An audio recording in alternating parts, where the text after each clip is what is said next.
Hi, this is Shyamala Gauri, Assistant Professor in CSE Department from Rohini College of Engineering and Technology. Subject code CZS 355, Neural Networks and Deep Learning, Unit 1, Introduction. The topics covered in this presentation are characteristics of supervised learning model, steps in supervised learning model, and common types of ANN used in supervised learning. Characteristics of supervised learning. Labeled data. Supervised learning relies on data that is labeled. That is, each input example in the training dataset is paired with correct output. The model's task is to learn the mapping from inputs to outputs. Learning process. The neural network iteratively adjusts its weights to reduce the error between the predicted outputs and the actual target values. This process is usually done through backpropagation and optimization techniques like gradient descent.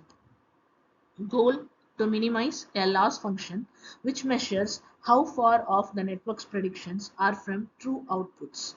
The most commonly used loss functions are mean squared error for regression problems and cross entropy for classification problems. Steps in supervised learning. First step, data collection. The process begins by collecting a labeled data set. This data set consists of input features and their corresponding target outputs. Second step, forward propagation.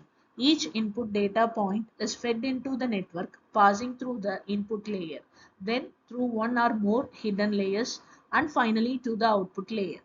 At each layer, the data is processed through weights, biases, and an activation function to compute the output.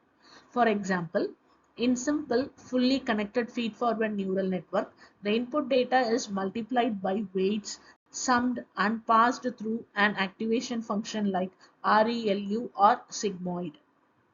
Third step, loss calculation. The predicted output is compared to the actual target value using a loss function. For regression task, mean squared error is commonly used as loss function. For classification task, cross entropy loss is typically used.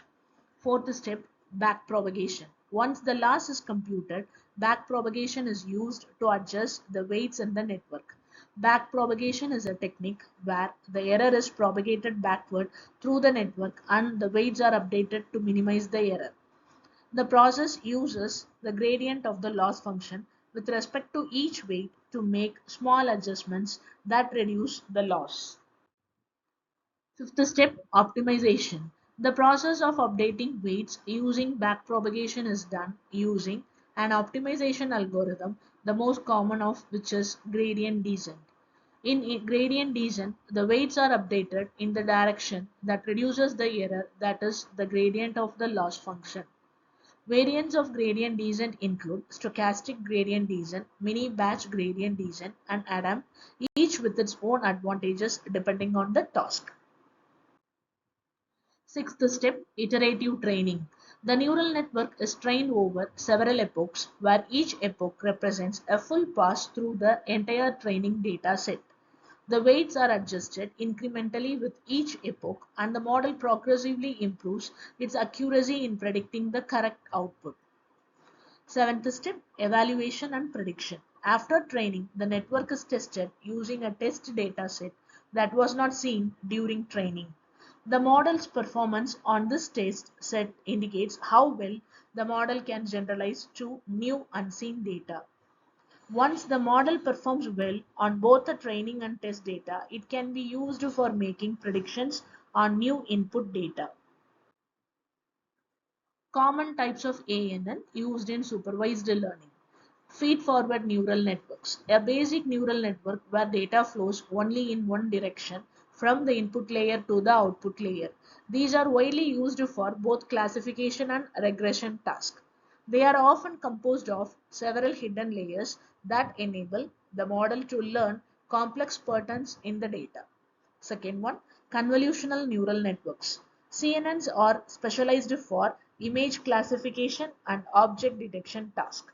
They use convolutional layers to detect patterns and features in images such as edges and textures. CNNs are typically used in computer vision applications like image recognition, facial recognition, and medical image analysis. Third one, recurrent neural networks. RNNs are used for sequential data.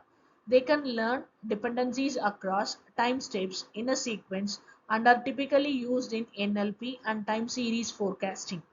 Long short-term memory networks and gated recurrent units are specialized types of RNNs designed to handle long-range dependencies. Thank you.